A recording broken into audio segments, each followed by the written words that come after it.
உடைந்த பானை. ஒரு சின்ன கிராமத்தில் ஒரு தாத்தா இருந்தாங்க. அவங்க தினமும் ஆற்றுல இருந்து தண்ணி எடுத்துட்டு வர 2 பானை பயன்படுத்தினாங்க. அந்த தாத்தா அவரோட தோல்ல அந்த பானைங்களை வச்சு ரொம்ப தூரம் தினமும் நடப்பாங்க. அதில் ஒரு பானை அழகா நல்ல பானையாக இருந்துச்சு. தண்ணியை முழுசாக கொண்டு வந்துச்சு. ஆனால் இன்னொரு பானை சின்னதாக விரிசல் விழுந்ததாக இருந்துச்சு.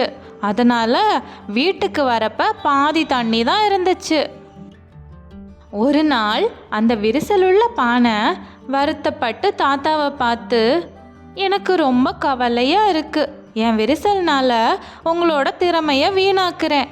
அதனால் என்னைய மாற்றிடுங்க அப்படின்னு சொல்லுச்சு. அதுக்கு தாத்தா சிரிச்சிட்டு, நாம் தினமும் நடந்து வர பாதையை பாரு அப்படின்னு சொன்னார். பானையும் அந்த பாதையை பார்த்துச்சு. அவங்க நடந்து வர பாதையில் ஒரு பக்கம் அழகான மலர்கள் மலர்ந்து இருந்துச்சு. அந்த பக்கம்தான் தண்ணி கசிகிற இடம். இன்னொரு பக்கம் பூக்களே இல்லாமல் காஞ்சு போய் இருந்தது. நான் இந்த பாதையில் தான் விதைகள் விதைச்சேன்.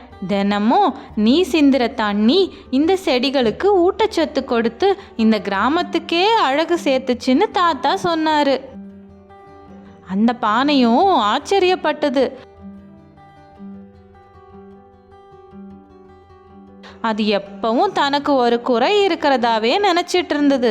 ஆனால் இப்போ தனக்கே ஒரு தனிப்பட்ட பயன் இருக்கிறத உணர்ந்துச்சு.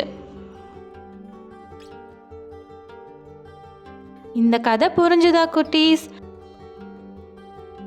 இதோட நீதி, நம்மளோட குறைபாடு நம்ம பலமாக தான் இருக்கணும்.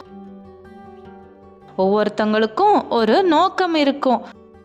ஒவ்வொரு குறையும் ஒரு நோக்கத்துக்காக தான் இருக்கும். நீங்கள் நினைக்கிறத விட அதிகமான மதிப்பானவங்க.